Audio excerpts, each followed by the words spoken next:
Quando eu parei de jogar futebol, imagina, foi toda a minha vida dedicada ao esporte. Então, eu me vejo no outro dia, igual quando você termina a escola, você fala, e agora?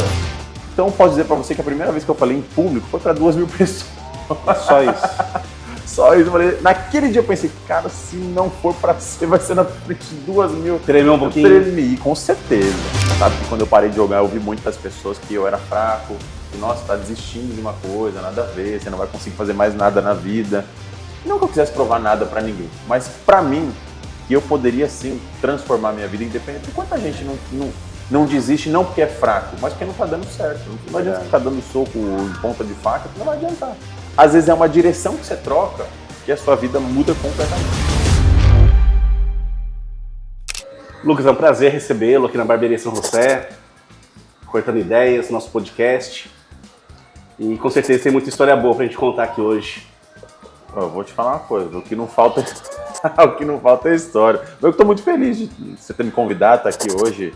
Além desse bate-papo sair bonito, né? Dar um trato nesse cabelo aqui que tá precisando e com resenha fica ainda melhor. Gostei, já vi que tem a foto do Ronaldo aqui. Você quer ficar igual ele? Minha noiva já não deixou, já me proibiu, porque eu falei que eu queria. Ela falou, não, pode fazer o simples. Veio com o Elton aí que você quer pro corte de cabelo. O Elton, vamos fazer o seguinte, vamos manter aqui, só tirar um pouquinho esse excesso, né, o pezinho para ficar bonito para televisão, um pouquinho dessa franja. Quadradinho aqui, né? Isso. Tá ótimo desse jeito aí.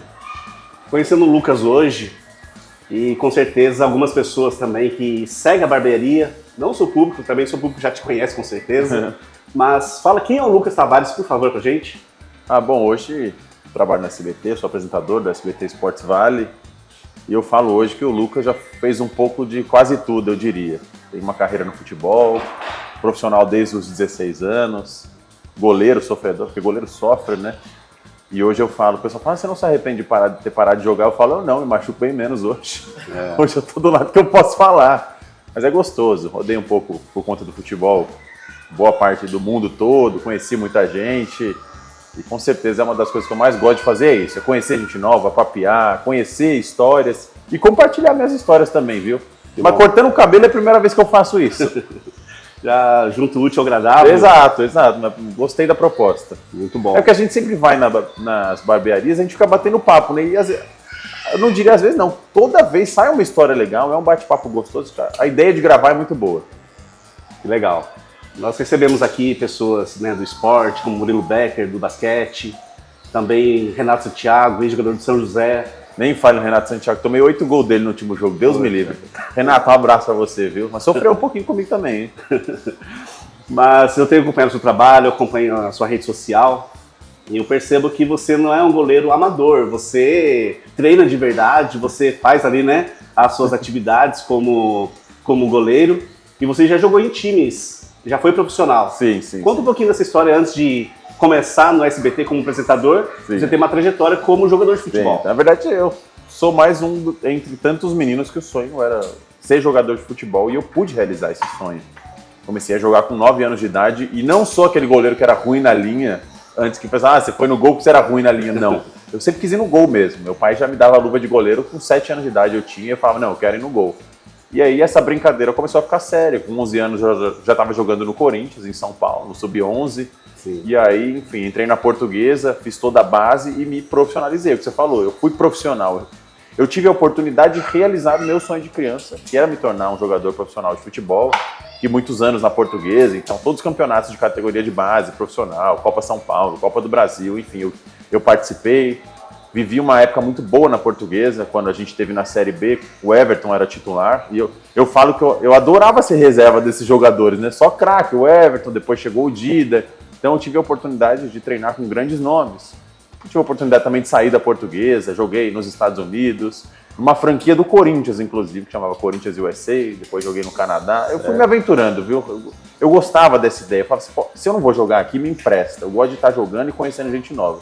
E assim foi, joguei na seleção Sub-20, e aí chega aquele momento em que eu falei, cara, acho que goleiro é difícil, joga só um. Então você tem que realmente ver o que tá valendo a pena, o que não tá. E aí eu cheguei no momento de decisão e falei, não, agora eu preciso parar de jogar. Mas pelo menos a parte da carreira esportiva foi essa. Foram muitos anos dedicados ao futebol, sempre com muita seriedade, é o que você falou. É que é difícil a gente parar. né? Literalmente. Por isso que eu treino hoje. Sim. O corpo pede, fazendo uma atividade desde os 9 anos de idade, o corpo sente essa necessidade. Hoje eu tenho um grande amigo meu que treina junto comigo, que é o Jailson da Massa, ex-goleiro do Palmeiras. Sim. Tá voltando a jogar agora, profissionalmente. Ele falou, Lucão, bora treinar comigo? Eu falei, Jailson, você tem 44 anos, você tá muito melhor do que eu. Mas eu te acompanho, então fico nessa agora, me dividindo, mas adoro treinar. Ele tava no Amador, né, em São Paulo? Ele tava no Amador em São Paulo, no Amador em Sorocaba. Aí ele recebeu a proposta para jogar em Birigui, no Bandeirante, aceitou, que é a cidade da esposa dele, inclusive. E eu tô nessa jornada com ele tá se preparando e eu tô mantendo a minha qualidade de vida com algo que eu gosto de fazer. Aí, em vez de todos os dias pra academia, de terça e quinta eu tô lá com ele sofrendo um pouquinho, porque ele tá bem demais. Então você percebe que o esporte, ele nunca saiu da minha vida. Sempre teve dessa forma. Amo o esporte, amo falar do esporte, amo jogar bola, ficar no gol, por mais que às vezes enche o saco, os caras são chatos pra caramba, sempre a culpa do goleiro, mas isso é uma coisa que faz parte também. Mas é muito gostoso mesmo, viu? Tô feliz demais com esse momento da minha vida e com tudo que eu vivi no esporte, principalmente no futebol, obviamente, que foi o que me deu tudo que eu tenho hoje. Que legal. Você citou a Portuguesa de esportes, né? Já tive no Canindé, acompanhando o Portuguesa de São José há 2 anos atrás. E a Portuguesa hoje, ela não está, né, no auge. Não. Tá longe de tudo isso. Mas é um time de muita tradição em São Paulo. Para mim, a Portuguesa era para ser a 4ª força de São Paulo. Era. Porque, na verdade, né, não desmerecendo o Santos, mas o Santos é do litoral. O Santos é não é da capital. E a Portuguesa tem uma grande força. A torcida muito... não é uma torcida mista, né, que a gente chama por aí. A Leões da Fabulosa Quem é portuguesa mesmo. Não tem outro time, não tem segundo time. Não tem essa de... Por mais que é difícil você conhecer alguém que não gosta da Portuguesa, né? Todo mundo tem um carinho, principalmente quem mora em São Paulo. É um estádio que, para mim, tem a melhor localização de São Paulo, é o Canindé. Muito fácil acesso. Muito fácil acesso, tá ali na Marginal, chegou, fácil de estacionar, enfim. Uma pena que vive esse momento.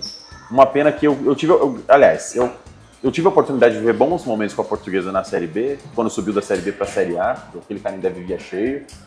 Tive momentos muito ruins lá, quando teve o que aconteceu, que a Portuguesa foi rebaixada, o que aconteceu na época do Fluminense. E, infelizmente, a Portuguesa hoje, ela tenta, o Castanheira tem feito um bom trabalho lá, que é o presidente, é um amigo que eu tenho.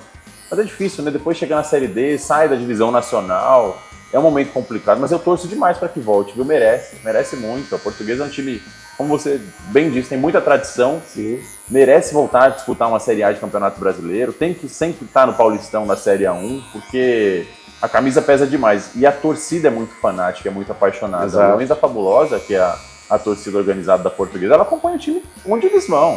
Independente de estar na Série A, na B, na C, na D, então eles merecem também que esse time volte a brilhar onde deveria nunca ter saído. Que legal.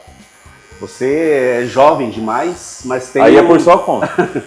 Muito jovem mesmo e tem uma trajetória imensa, né? Quanto no esporte, você também é palestrante, Também. Curso de oratória, um grande comunicador. E modelo também. Pois é, aí você foi bem. Aí você tá puxando do meu passado. Mas é verdade, porque sabe, aquele momento é assim, quando eu parei de jogar futebol, imagina, foi toda a minha vida dedicada ao esporte. Então, eu me vejo no outro dia, igual quando você termina a escola, você fala, e agora? Você tá sua vida inteira fazendo uma atividade e depois você deixa de fazer. Eu pensava, cara, foi uma decisão muito difícil já de parar do esporte, porque existe contrato, existe empresário, existem os pais também, que quando você é jogador de futebol, você não está lidando só com o seu sonho, você lida com o sonho de todas as pessoas que estão ao seu redor. Então foi uma decisão que eu fui adiando até realmente ter certeza. E quando eu parei, cara, eu falei, tá, quem que é agora da minha vida? Quem que é esse Lucas que não é goleiro? Que todo mundo olha pra mim e já conecta automaticamente com o esporte, com o futebol, mas eu preciso me redescobrir. Nisso, eu tinha minha mãe morando em São José dos Campos. Quando eu parei de jogar bola, eu falei, preciso fazer qualquer coisa para me inserir em alguma coisa. Não sabia o quê. E aí eu fui ser vendedor, vendi cosmético, cara. Eu fui vender cosmético, não sei se você na Rinodê, não sei se você conhece, marketing multi. Você foi testemunha de Rinodê também? Pois é, eu fui testemunha de Rinodê, ia lá fazer a tal de apresentação de negócio. O pessoal já tava fugindo de mim, que tudo eu levava. Mas eu vou te falar que foi um momento muito importante, que eu fui em muitas palestras de caras muito, assim, experts no assunto, que aquilo já começou a me despertar para a comunicação. Eu falo, cara, essas pessoas falam de um jeito que eu queria falar um dia, de se conectar mesmo com as outras pessoas. E nisso, minha mãe morando aqui em São José, um dia eu estava andando no calçadão, me pararam. Falaram, você não quer ser modelo? Eu falei, balela, jamais, tem nada a ver comigo. Não, mas vamos lá, tá? Você tem tudo pra ser modelo, você é alto, boa pinta. Até o Elton já foi convidado pra ser modelo, cara. Você tem eu não ia falar, mas todo mundo, né? E aí eu falei, cara, mas pra mim, principalmente, falei, não, nada a ver. Aí, enfim, falou, não, vai lá fazer um curso de passarela. A gente fez uma parceria na época e eu falei, pô, talvez eu conheça gente nova, vai ser interessante para networking, né? Eu já tinha consciência de que o networking era importante. Fui sem compromisso nenhum. Na segunda semana, eu já estava fechando o trabalho, comecei a fechar trabalho com o Reginaldo, que é o presidente da não tem mais, né? A Companhia Paulista de Moda. Mas eu já comecei a trabalhar logo na minha segunda semana de curso. E nessa brincadeira foram mais de 180 desfiles em um ano. Então o negócio começou a ficar sério, eu comecei a conhecer muita gente, comecei também a viajar por conta de desfiles, e você vê, uma virada totalmente, mas foi muito importante. Só que aí tinha necessidade de falar com as pessoas, porque o modelo, ele tá ali, ele desfila, muita presença, fiz teatro na época na agência, mas eu andava ali pela passarela e falava, poxa, eu preciso falar com essas pessoas. E aí começou a despertar ainda mais o lado da comunicação, de eu querer me desenvolver. Na época eu cheguei a voltar para os Estados Unidos para morar lá, fiz faculdade de publicidade. E aí a parte de modelo eu fui meio que deixando para trás para poder investir nessa carreira de comunicador. Exato. Até então eu não tinha trabalhado, até que surgiu o primeiro convite. Quando eu fiz esse um ano de desfile, fui morar fora e tal, eu voltei para o Brasil, eu sempre ia voltar, minha família está aqui. E aí uma pessoa me convidou e falou, Lucas, você não quer participar de um desfile comigo? Eu falei, tá, mais um, né? Vamos negociar, vamos ver como é que a gente pode fazer. Aí ele falou, não é pra desfilar. Eu falei, tá bom, pra que é então? Não, pra apresentar. Eu falei, olha, eu nunca apresentei. Não, mas eu quero você apresentando e tal. Na minha cabeça, eu falei, bom, vai ter ali no máximo umas 50 pessoas, eu vou desenrolar. Se não for pra mim, talvez eu na hora já descubra. Eu queria me arriscar. Eu sempre gostei de me arriscar, de sair daquela zona de conforto. Beleza, tá bom, fechamos ali. Então posso dizer pra você que a primeira vez que eu falei em público foi pra 2.000 pessoas. Só isso.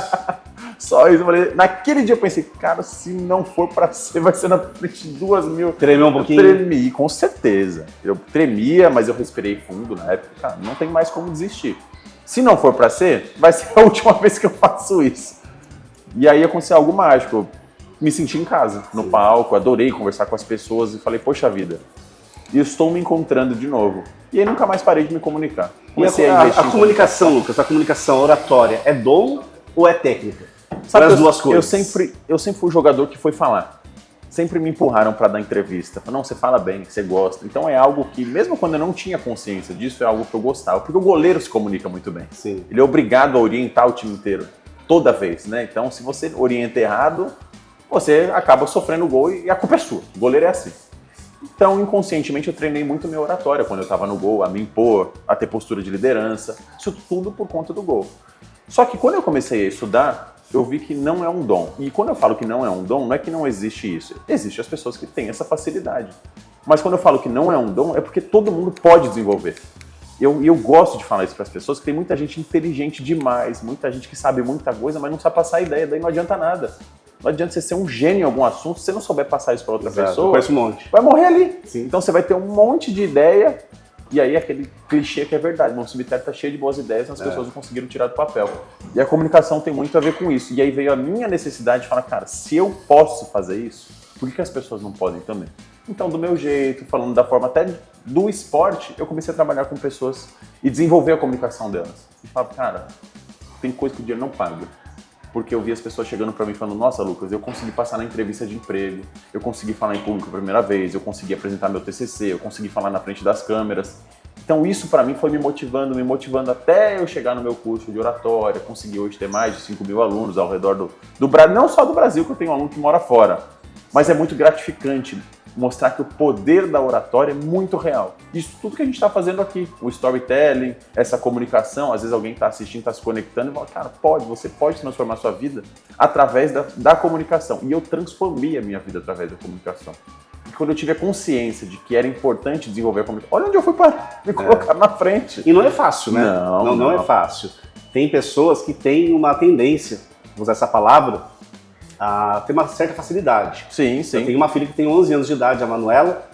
Ela faz seus vídeos na internet, assim, sem editar de primeira e tal. E essa geração ainda Cara, é uma geração muito forte nessa questão. Eu, assim, para poder fazer um vídeo no celular, cara, eu tenho muita dificuldade.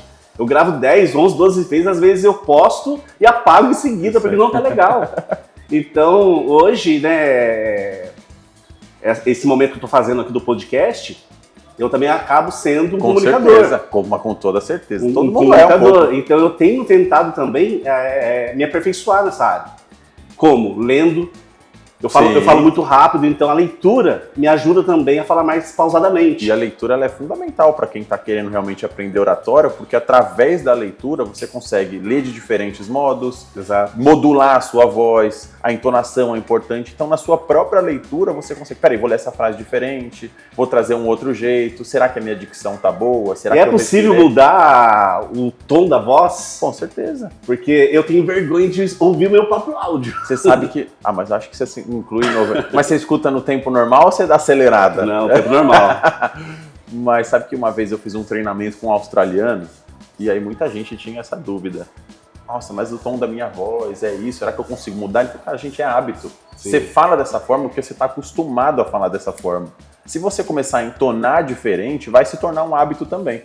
Então não tem problema, não se preocupe. Claro que você pode buscar uma fono para te ajudar, se você realmente é algo que te incomoda demais, mas é um trabalho que você pode fazer sozinho. Eu não gosto da minha voz, eu vou falar num tom diferente, eu vou respirar de uma forma diferente. Isso tudo é hábito, mas é que a gente faz tantas vezes que parece que não, que é natural, mas você pode trocar, então é uma coisa que não precisa se preocupar. Você pode trabalhar isso, você pode falar com o sotaque que você quiser, da forma que você quiser, e o principal não existe jeito certo de se comunicar. Errado é não se comunicar. Que o mal da humanidade é esse. As pessoas hoje não se comunicam, não querem mais se ouvir, principalmente. Está todo mundo com um ego muito ferido. Aliás, o ego é um grande mal. É um grande mal, principalmente na comunicação. E é o que atrapalha, inclusive, o que você falou. Gravar vídeo. Por que você posta um monte de vezes? Porque a maioria das pessoas é perfeccionista. Exato. Aí vai procurar um fiozinho que está errado naquele vídeo. Ah, não gostei do fio de cabelo. E nisso o tempo vai passando. Mas talvez só você percebeu aquele ponto. Talvez não, só você percebeu aquele ponto. O seu roteiro só você tem. E às vezes te trava de uma maneira que as suas ideias não vão pra frente. Eu mesmo, antes de trabalhar isso, eu tinha um monte de ideia. Até meu curso, cara, eu preciso fazer. Passava 1 ano, 2 anos e falava, e aí, não fiz. Porque era o perfeccionismo. Você tem que dar o pontapé inicial, você tem que gravar, você tem que postar, até isso virar um hábito. Porque tem um monte de gente que sabe menos que você, muitas vezes ganhando até mais. E eu falo isso de uma forma geral, Sim. porque não tem essa trava. Vai lá e pronto, e faz e acabou. Mas é hábito, isso todo mundo se trabalha, é algo que você treina. Não, tá bom. Tá. Ué, já vai devagar aí, cara. Ué, não falei pra você não deixar igual o Ronaldo não, hein, meu? Corta mais aí, mas eu sou... Não, tá bom. Eu sou apaixonado por comunicação, por oratória e principalmente por ver a transformação nas pessoas. Que legal. Nossa, que história bacana. Eu tô gostando muito desse papo. E teve uma transição do esporte, também da carreira de modelo também, como comunicador em desfile, até chegar a ser apresentador do SBT hoje. Sim. Conta um pouco também sobre essa trajetória, essa transição pra gente, por favor. Sabe que às vezes eu paro pra pensar se foi do nada esse negócio de, eu quero ser apresentador de TV. E não foi. Durante a minha trajetória como jogador, eu fiz algumas participações em programas de televisão e sempre me encantou muito. Mas eu nunca dei muita bola. E quando eu parei de jogar, que eu fui fazer treinamento de oratória, de comunicação, enfim, comecei a palestrar, comecei a dar as minhas primeiras aulas, eu começava a ver esse universo já diferente. Falava, poxa vida, ia ser tão legal se eu tivesse a oportunidade de trabalhar como apresentador de TV. E uma coisa que eu sempre fiz muito na minha vida toda é visualizar os meus objetivos, antes de eu conseguir qualquer coisa. Mas visualizar no que eu digo, não imaginar só o que eu quero, não. De parar, de ter um tempo para imaginar o cheiro daquele momento, as pessoas que eu estou conhecendo, visualizar como se fosse concreto mesmo, como se eu estivesse vivendo aquele momento. E só porque quando eu sonhava em ser apresentador, eu não tinha porta de abertura em nenhum lugar. Eu só sabia que eu queria muito. E aí as coisas foram acontecendo, eu fiz o meu primeiro evento, que chamava Laboratório do Influencer, que é uma marca minha até hoje, onde eu desenvolvi as pessoas a trabalhar com mídia social. Certo. E nisso partiu o primeiro convite para a televisão. Uma emissora aqui local também. Ô Lucas, poxa, por que você não vem aqui para nossa emissora e a gente faz um bate-papo de influenciadores? E é um projeto que eu fiz na pandemia no meu Instagram. Então eu bate-papo com a galera durante o Instagram, deu muito certo e tal. E cada vez mais provando para mim mesmo que eu gostava disso. Falei, cara, adorei a ideia, vamos fazer. Nisso que eu falei, vamos fazer, o SBT estava chegando aqui na região. E nisso, o pessoal do SBT me ligou. E eu lembro de até um dia eles falarem, não, vem aqui conversar com a gente. Eu já estava com um piloto do programa marcado para essa outra emissora. Olha. E eu até comentei com a minha mãe. Eu falei, mãe, e agora? Ela falou, não, vai lá, escuta, mas sabe das coisas, né? É. Vai lá, escuta, acho que você não precisa fechar uma porta. Você só escuta. E nisso eu fui até o SBT, conversei com o Maurício, que era o diretor comercial na época. Falei, cara, eu gosto muito de você, tal. Fez uma proposta, falou, pode avisar a outra emissora que você não vai, que você vai ficar aqui. Eu nem sei o que você vai fazer. Falei, poxa vida. Só que como eu tava chegando o SBT na época, eu falei, eu quero entrar nesse barco, vai ser muito legal crescer junto com eles. Sim. Voltei na outra emissora, agradeci todo mundo, sempre fui muito bem recebido lá até hoje. E fui pro SBT, mas não tinha nada a ver com esporte até então. Eram outros projetos. Ele falou, você não sabe de marketing, de mídia digital? Me ajuda. Então, meu primeiro ano no SBT, grande parte foi ajudando eles com o desenvolvimento do canal do YouTube, canal do Instagram, ajudando eles com as lives, trabalhando o bastidor, aprendendo em televisão de bastidor. Tudo que acontecia, tal, que pra mim foi muito importante. Até um dia que a Marcela Mesquita, que é apresentadora lá na casa também, muito conhecida aqui, falou, Lucas, me ajuda aqui com posicionamento de câmera. Falei, tá, o que eu faço? Ah, você não foi jogador de futebol? Fala de esporte, pega qualquer coisa aí. Falei, tá bom. Totalmente sem compromisso. Aí fomos pro estúdio, arrumaram as câmeras, fica aí. Aí eu lembro que aquele dia eu fui no computador, escrevi alguma coisa sobre Liga dos Campeões, que é do SBT. A gente começou a bater papo, super natural. Poxa, gostei, mas beleza, acabou ali. Aí no outro dia a Simone Menotti, que era a diretora de jornalismo na época, falou, Lucas, você não quer ser nosso colunista de esporte? Eu falei, pô, claro, que legal ter oportunidade nessa área de esporte, que não estava previsto, vou fazer. Nisso as participações começaram a ser uma vez por semana, aumentar para 2 vezes por semana. Comecei a ter um programa de sábado, até ter a proposta de ser um programa diário, né? Então, todos os dias ao vivo, já há quase 4 anos, resenhando, uma forma bem informal de falar de esporte, com entretenimento, que é o que eu gosto, e que eu sou apaixonado, que eu redescobri, eu falo, eu tenho que ser muito grato na minha vida, porque eu pude realizar o sonho de ser jogador de futebol, e hoje eu tenho a oportunidade de viver o meu sonho como apresentador de TV, e claro, ainda almejo muita coisa, mas vivendo com o pezinho no chão, sabe? Saboreando cada momento da vida. Até então não te conhecia, estamos conhecendo pela primeira vez hoje aqui na barbearia, e a impressão que dá é que eu já te conheço, né? Por quê? De acompanhar o seu trabalho, com certeza, né? As pessoas que acompanham o trabalho se sentem conhecido da pessoa. Claro, né? Acaba Com parecendo certeza, próximo, as pessoas né? veem você no shopping, passeando, e tipo assim, cumprimentam você. Cumprimento, me pede pizza, que eu tô no quadro da pizza no programa, eu tô quase abrindo uma pizzaria. Não, minha pizza, eu vou ganhar essa semana. Eu falo, não, essa semana vai, não desiste não. Mas a gente acaba virando uma família muito grande. Sim.